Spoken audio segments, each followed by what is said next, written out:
Sabipun, selamat pagi. Pemirsa Berita Lampung kembali hadir menjumpai Anda.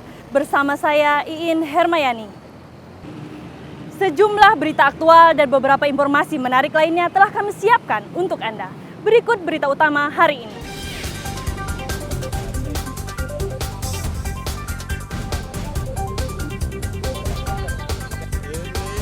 Ribuan hektar sawah di Mesuji terendam banjir.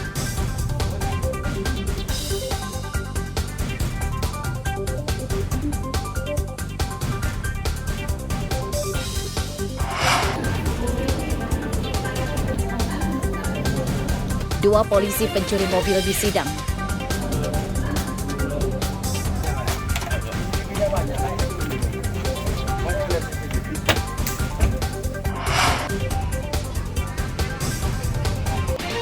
Belasan ribu pelajar di Lampung putus sekolah.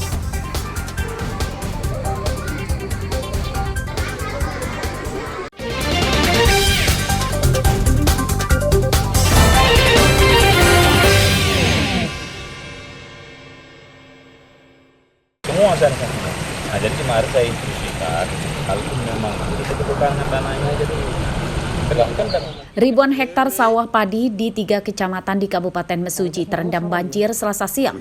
Ketinggian air sekitar setengah meter dan menenggelamkan tanaman padi yang rata-rata berusia 1 bulan.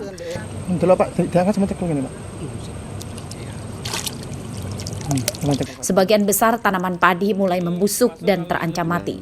Menurut warga, banjir besar yang melanda sawah mereka baru pertama terjadi. Penyebabnya curah hujan tinggi yang mengakibatkan sungai besar di daerah ini meluap. padi sudah banyak busuk. Yang di sana yang sudah banyak busuk semua padinya. Itu. Ini luapan dari sungai apa sih, Pak? Jadi kalau air ini sebenarnya memang mungkin kodrat Allah lah kan. Karena cuacanya hujannya banyak. Jadi baru berapa puluh tahun ini baru ini terjadi, Pak. Berdasarkan data Dinas Pertanian Mesuji, sawah yang terendam banjir lebih dari 4.000 hektar. Di Kecamatan Mesuji tercatat paling parah sebanyak 3.000 hektar. Kecamatan Mesuji Timur 1.000 hektar dan Kecamatan Simpang Pematang 200 hektar.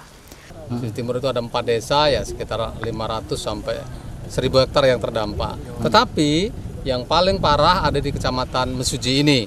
Mengapa saya katakan parah? Karena hamparan yang mengakibatkan kemungkinan gagal panen itu di Kecamatan Mesuji ini. Maka oleh karena itu saya ambil langkah cepat melaporkan kepada Bapak Kepala Dinas Pertanian Provinsi Lampung untuk segera menurunkan tim Brigade Alsintan Provinsi Lampung melihat kondisi ini. Dinas Pertanian Mesuji pesimis tanaman padi akan bertahan hidup sebab air banjir menggenang atau tidak mengalir ke hilir. Dinas Pertanian telah meminta bantuan cadangan bibit padi ke Dinas Pertanian Provinsi Lampung. Ini supaya para petani yang tanamannya gagal tumbuh bisa segera memulai menanam lagi saat banjir sudah surut. Mustaqim melaporkan dari Mesuji. Posisi dekat lapangan ini, Bang. Jo, persiapan Jo. Ini Jo. Buka langsung, boy. Seorang bandar narkoba ditangkap di Jalan Kelurahan Adi Mulyo Barat, Kecamatan Metro Pusat, Metro, Selasa dini hari. Tersangka Rahmat Hidayat yang menyadari dikejar polisi nyaris kabur dengan meninggalkan motornya di jalan. Polisi yang sigap segera mengejar dan menangkapnya. Barang kamu? Mana barang kamu? Di motor. Pada penggeledahan tersangka, polisi menemukan 1 bungkus sabu-sabu yang disembunyikan dalam bungkus rokok dan disimpan di bagasi motor. Tersangka Rahmat mengakui sabu-sabu ini akan diantarkan ke seorang pembeli.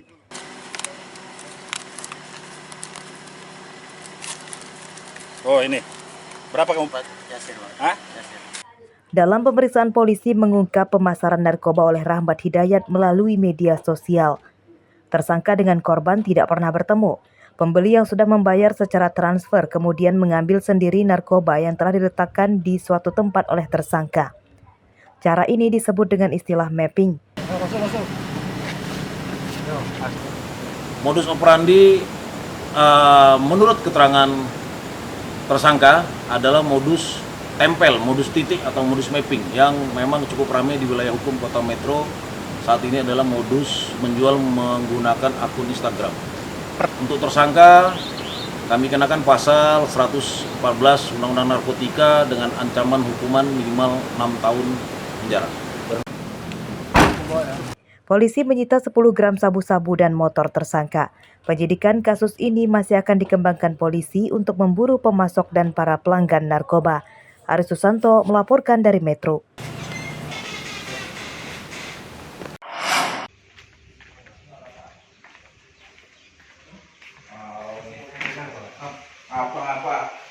Apa ini?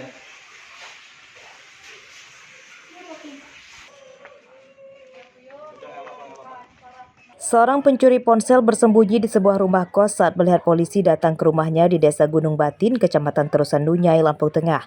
Tersangka Julius akhirnya bisa ditangkap tanpa melawan. Penangkapan Julius jadi perhatian tetangganya yang tidak menyangka dengan perbuatannya.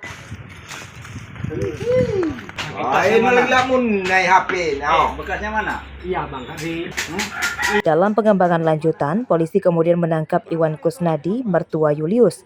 Iwan ditangkap di rumahnya saat sedang tidur. Mertua dan menantu ini pun kemudian digelandang ke Mapolsek Terusan Nunyai. Sini. Penangkapan tersangka Julius dan Iwan merupakan hasil pengembangan dari ditangkapnya Asep Durhadi yang ditangkap lebih awal. Ketiganya mencuri 3 ponsel milik seorang petani semangka. Setelah 1 bulan dalam pelarian, berhasil kita amankan pada tanggal 15 Januari 2024 di rumahnya. Kemudian dari para tersangka ini berhasil kita amankan 1 unit handphone Oppo A16, kemudian untuk 2 unit handphone lainnya masih dalam pencarian.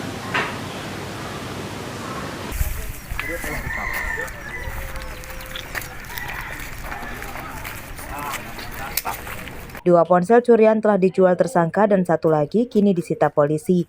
Penyidikan kasus ini masih akan dikembangkan polisi untuk memburu penadahnya. Atas perbuatannya, mertua dan menantu yang kompak mencuri ini harus sama-sama. Ancaman hukuman 7 tahun penjara kini telah menanti mereka. Aris Susanto melaporkan dari Lampung Tengah. Terus, semangat. Semangat. Udah, masuk. Oke.